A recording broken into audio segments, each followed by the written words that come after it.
We were all in a car. There was seven children, my husband and I. He decided, it was in the summer, and he decided to take us to a diner. And the children were begging, please, Daddy, let's go, let's go. And he did. We got to the diner. Naturally, they were in back of us. They always are. I mean, I can't see why they're following 7 children and a mother and father. I mean, what would anybody do with 7 children in a car? So we got to the restaurant, and I got out. And I'm sure, till this day, my husband hasn't said it to me, I'm sure that they made some remark about me to him. And of course, he got a little excited, and of course I interrupted, and they said, go ahead, Sonny, do something to me. And the other one pulled a gun out of his pocket and said, go ahead, 'cause I'm dying to do it.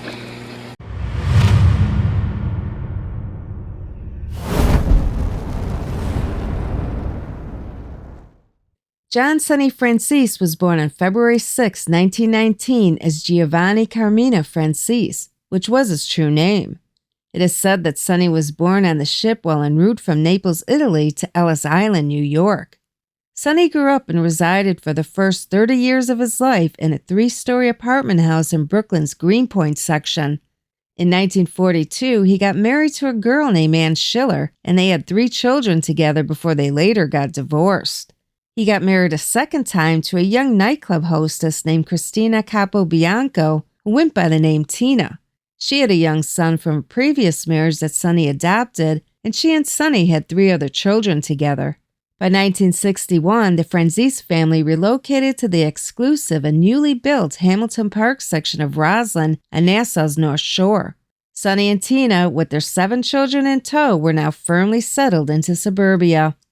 Sonny was a health nut who started a steady exercise regimen even before the Jack LaLanne era of the 1950s. Since the early 1940s, he had been taking vitamins every day. By the 1960s, he was known to consume up to 20-odd vitamins daily. Sonny was a diet-conscious, calorie-counting hood who watched his food intake religiously.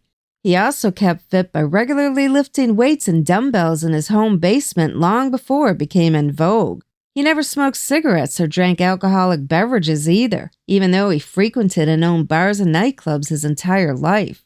He typically always drank club soda. Only when in the private company of a few of his most trusted personal crew members would he occasionally have a single glass of red wine during the course of a night out. He never wanted to be out of control or be vulnerable while out in public. After he was finally incarcerated for bank robbery conspiracy in 1970, it was later widely reported by fellow mob guys and prison officials that during his time behind bars, Sonny had become the handball champ at Leavenworth Federal Prison where he was jailed. He later garnered that same championship status on the handball courts at Otisville and several other prisons where he was jailed. Before I continue, please hit that like button, subscribe to the channel, and leave us a comment after you've watched a video. Back when he was a child first growing up in Greenpoint, Sonny had been the youngest son born to Carmine Persico the Lion Franzese. His father was an early associate of the Camorra, a Naples-based criminal organization then operating from downtown Brooklyn around the Navy Yards. Persico the Lion was associated with Napolitani hoodlums such as Vito Genovese, who was said to be an early idol and mentor of Sonny's, Vito's top aide, Michele Mike Miranda, and Antonio Tony the Sheik Carrillo. The Camorrista were all later inducted as Mafia members after Sicilian, Napolitani, and Calabrese factions formally joined together as one organization. And although his father was technically affiliated with the Napolitani Genovese faction, Sonny was befriended as a young man by the top Capo di Decina overseeing his Greenpoint neighborhood for family boss Giuseppe Joe Profaci. That man was a highly respected Sicilian mafioso named Sebastiano Bustiano Aloi. After observing how the tough young hoodlum conducted himself within the neighborhood, Aloi eventually took Franzese under his wing, putting him on record with the Profaci Brigata, which was then the preeminent Cosa Nostra family operating within that section of the borough. The Profaci family shared the territory with members of the Bonanno family. As Sonny grew in stature and reputation, faithfully serving Buster Aloi and the Profaci family as required of him, Aloi eventually proposed Sonny for formal induction. This was thought to have been by the time Sonny had reached his late 20s or early 30s. He was accepted into the family ranks shortly thereafter. While first establishing himself within Brooklyn's underworld, Sonny originally operated out of the Miami Bar, a local neighborhood gin mill he co-owned with his older brother Mike. In 1954 and 1955, when he was about 35, he was said to have been elevated to a capo di cena status and put in charge of his own regime. Several soldati or soldiers were then assigned to him by the Profaci family. In addition, he later proposed several close friends for formal induction into his crew as well. As a side note, some sources say Sonny became a capo in 1962, but this is incorrect. The year 1962 may be when law enforcement first learned about it, but Sonny had been a capo for several years already by that time. By the late 1950s, Sonny had gained a notorious reputation as a top torpedo for the Brooklyn underworld. Prosecutors once claimed in open court that law enforcement suspected Franzese had committed an estimated 30 to 50 gangland killings during his fast rise to the top of the crime family. By the early 1960s, he was being closely watched by police and regularly hauled in for questioning by both local and federal law enforcement agencies. Sonny had also become one of the top racket figures in New York City. His home base became the Jackson Heights section of Queens. At that time, the area of Queens was known as a top entertainment capital for New York City, second only to Midtown Manhattan itself. Franzese was said to be silent partners with Genovese family capo Frank Funzi Thierry in the Orchid Room in Jackson Heights. He also held interests in the popular Sorrento's Italian restaurant, also located in Jackson Heights, and the flamboyant nightclub of Queens Village, which was another top Queens County night spot at the time. By 1962, after he relocated out to Nassau County, Franzese invested in his most popular nightclub venture yet, the famous San Susan in Mineola. It featured top-tier entertainers such as Jimmy Roselli, Sammy Davis Jr., and Frank Sinatra Jr. Over the next decade, everybody who was anybody frequented the San Susan. Sonny was at the top of his game. Among other legitimate and semi-legitimate businesses, Franzese was thought to have held ownership interests in over the years, aside from nightclubs, bars, and restaurants, were dry cleaners, trucking companies, entertainers, and professional prize fighters, and more. He was partners with promoter Norby Walters in a top Manhattan-based talent agency. Norby's father, known as Soldier Major, had been a close friend and business associate of Sonny's for years. By the mid-1960s, Sonny was elevated to the underboss position by boss Joe Colombo, and he had arguably also become the #1 target of every law enforcement agency in the greater New York City area, and the nation for that matter, including the FBI, which at that time was headed by J. Edgar Hoover. Sonny and his personal crew of men had grown to become the largest regime in the entire Profaci Colombo family, and one of its most deadly. They operated extensively throughout Manhattan, Brooklyn, Queens, and Nassau and Suffolk County on Long Island. In fact, Sonny was largely credited by law enforcement with having expanded the Brooklyn-based family's influence into Queens and Long Island. At the time, the island was untapped, fertile territory for the mob, and the Joseph Colombo family soon became the largest mob group operating in those areas. By 1968, Franzese had also reputedly infiltrated the Times Square flush industry. Later, he would also be credited, along with fellow Colombo family soldier Anthony Fat Tony Perrano, of being the behind-the-scenes principals of the infamous porno movie Deep Throat, which starred Linda Lovelace. By 1963, it seemed that Sonny was getting his name printed in the local newspapers nearly every other day. He and his associates were now under intense law enforcement surveillance and were being investigated or arrested on a regular basis for the high-profile racket activities. All this adverse publicity would eventually culminate with several very extensive articles and exposés being written about him, including in Life magazine. John Sonny Franzese instantly became the most publicized underworld figure in the United States. He was the John Gotti of his era. He was Gotti before Gotti was even Gotti. Nobody was more notorious than Sonny. It automatically made him public enemy #1 among every law enforcement agency in the country. Sonny's criminal record started back in 1938, and over an 80-year span, he was convicted on numerous offenses, including contempt of court, bookmaking, bank robbery conspiracy, 6 parole violations, and a RICO conspiracy. Additionally, he was held without bail several times when charged with murder and other serious crimes. So Sonny served a total of about 40 years of his life in prison. At his zenith, Franzese oversaw a huge crew rivaling that of a small LCN family, which literally numbered into the hundreds. This was in addition to his other duties as the underboss of the Colombo family. As both federal authorities and mob figures alike recognize, Sonny controlled a virtual army within an army, consisting of bookmakers, gamblers, loan sharks, extortionists, truck hijackers, thieves, strong-arm men, enforcers, union officials, labor racketeers, and much more. Sonny and his crew were into nearly everything from extortion and shakedowns to bookmaking, police bribery, gasoline tax, bootlegging, and more.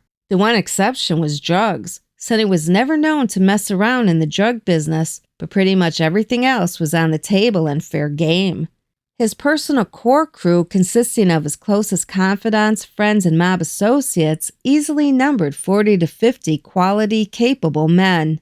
This core membership was mostly based in Brooklyn, Queens, and Long Island, and owed their sole allegiance to Sonny and Sonny alone. It was a fact not lost on the rest of the Colombo hierarchy. Family boss Joseph Colombo and later on succeeding boss Carmine Persico both cast a respectful but wary eye on the massive size of Sonny's personal crew and were fearful of Franzese's true underworld power. The original Franzese crew operated from approximately 1950 to 1985. It was comprised of men who were all close associates of Franzese. The FBI and U.S. Justice Department later said all of them were eventually formally inducted into the Mafia ranks through the years as the membership books allowed. Some of these inducted men included Joseph Little Joey Brancato, Dominick Mimi Sciallo, Joseph JoJo Vitacco, John Johnny Irish Matera, Sonny's son Michael, Sonny's nephew Carmine Tuddy Franzese, Anthony Tony the Gawk Augello, and others. In addition to so-called soldiers, other significant crew associates through the years included such hoodlums as Felice Philly Cigars Vazzari, Dominick Santoro, Sonny's brothers Michael Franzese and Onofrio Nufio Franzese, Frank Giampoli, Albert Mayone, and many, many more. Through the decades, an overwhelming majority of his closest men either passed away, were killed gangland style, got reassigned to other regimes, or chose to shift to different families altogether. Unfortunately, by the early 2000s, the aging underboss was basically left without a solid crew. As he got older and reached his mid-80s, it forced him to accept complete strangers and other untested men into his inner circle. This weakening of his regime allowed the FBI to introduce informants such as Gaetano Guy Furtado and other underworld traitors to gain Sonny's confidence. But back in the good old days in the trenches, Sonny knew no such betrayals among his men. They were a very loyal crew, and Sonny and his crew certainly notched quite a few exploits in their belts. In 1955, crew member JoJo Vitacco was investigated and hauled in for the suspected double murder of 2 gangland truck hijacking figures who were bludgeoned, hacked apart, and found in a car parked on a Lower East Side street. As Vitacco's capo, Sonny was suspected of having ordered the hits. The charges were eventually dismissed. In 1962, Sonny and several other crew members, including Frank Giampoli, were picked up for trying to extort beauty parlors in Queens County.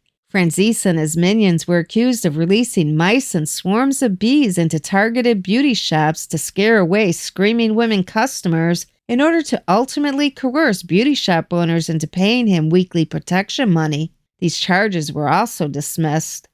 In 1964, Sonny and several of his close pals, including Dominick Santoro, Charlie Monk, and others, were investigated for their push into various nightclubs and restaurants throughout Queens and Nassau counties. They were suspected of shakedowns and extortion in an attempt to obtain control or hidden ownerships of these establishments. Although a grand jury was later impaneled to investigate these allegations, law enforcement again failed to make a solid case and formal charges were never brought against him.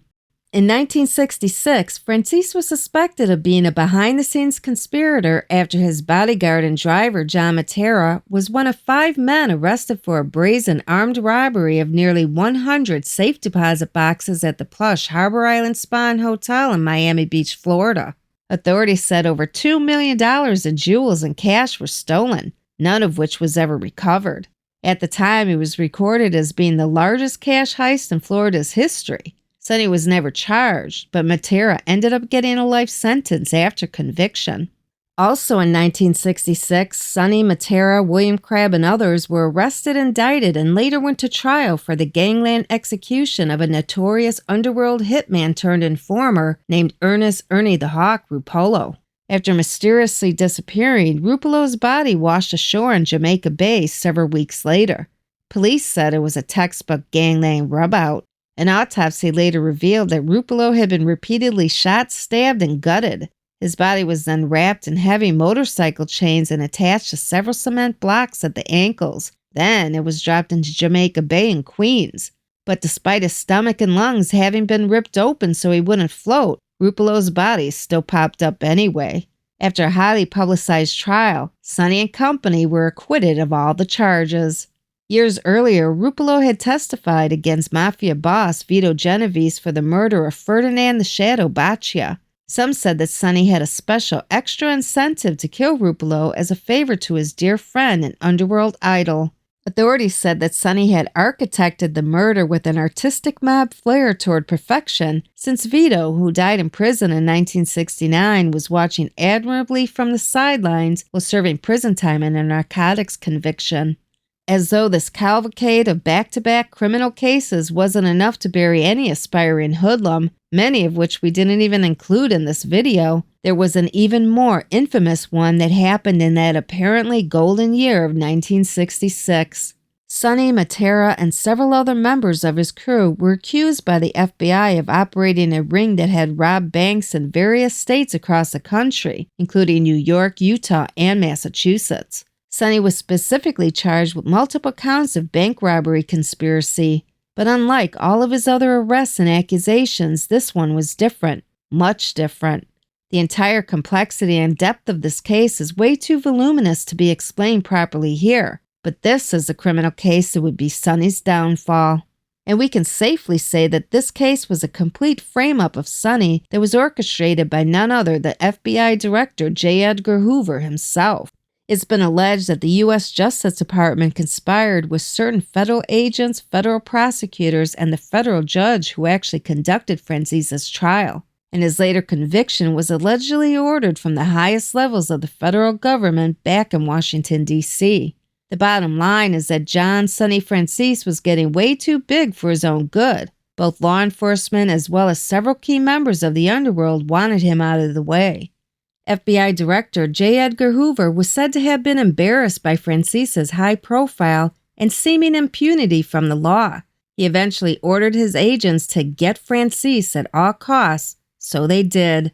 Subsequently, in 1967, Sonny was tried and convicted on the robbery charge by a kangaroo court and sentenced to serve 50 years.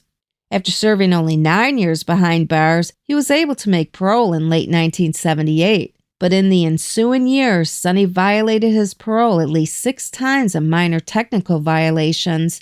Any other parolee would have typically either not been violated or, in the alternative, would have served no more than 3 to 9 months for what is termed technical violations, which is all Sonny was ever charged with.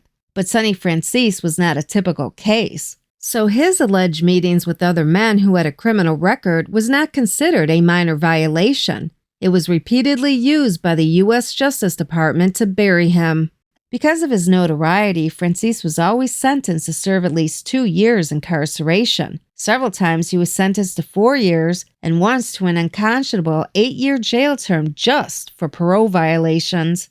It's almost unheard of. But in all those instances, not once, until his last criminal arrest and subsequent parole violation, had he ever been charged with being active in new criminal activity. In 2008, the curtains seemed as if they were finally going to close on Sonny Franzese. Through the use of several questionable informants, including his own son, John Jr., the the FBI was finally able to indict him as being the Colombo family underboss from approximately 2005 to 2010. He was charged with having supervised various gambling, loan sharking, and extortion activities on behalf of the family during that time period. Basically, the FBI intended on making Sonny serve life imprisonment on the installment plan. It was a major RICO indictment that also included reputed acting boss Thomas "Tommy" Schatz Gioeli and 11 other family members and associates. After a highly publicized trial, Sonny Franzese was convicted and later received an 8-year prison term, surely a death sentence for a 93-year-old man. It was a jail term that nobody in law enforcement or those on the streets ever thought Sonny would survive. But whether it was due to a fabulous gene pool he drew from, all those vitamins he took religiously over the decades, his weekly regimen of handball, racquetball, and jogging, or possibly a combination of all of the above, coupled with an uncanny mental stamina, Sonny Franzese served his full sentence and later emerged from prison, aided by a walker and wheelchair, at the historic, very ripe old age of almost 100 years old. Sonny was front-page news across the country, touted as the oldest prisoner in the federal prison system. If it wasn't so tragic, it would have been funny. You certainly have to laugh and give him credit for literally outliving practically every local police detective, FBI agent, criminal prosecutor, trial judge, or parole officer who ever hounded him for practically his entire adult life. At the golden age of nearly a century old, Sonny became the living embodiment of all that the life ever was or was ever supposed to be. In his twilight years, Sonny also had to endure the tremendous embarrassment and shame of having 2 of his sons, Michael and John Jr., go bad, as mob terminology goes, by cooperating with law enforcement. They each became underworld informants and repeatedly testified against their former mafia associates. Yet Sonny's reputation has stood the test of time. To this very day, he is still one of the most revered racket bosses ever. John Sonny Franzese died on February 23, 2020. He was 101 years old. You can read our entire story on Sonny Franzese and view his full regime chart at the Button Guy's website at www.thenewyorkmafia.com. You'll also find bios and stories on some of his crew members as well, including Little Joey Brancato, so be sure to check it out.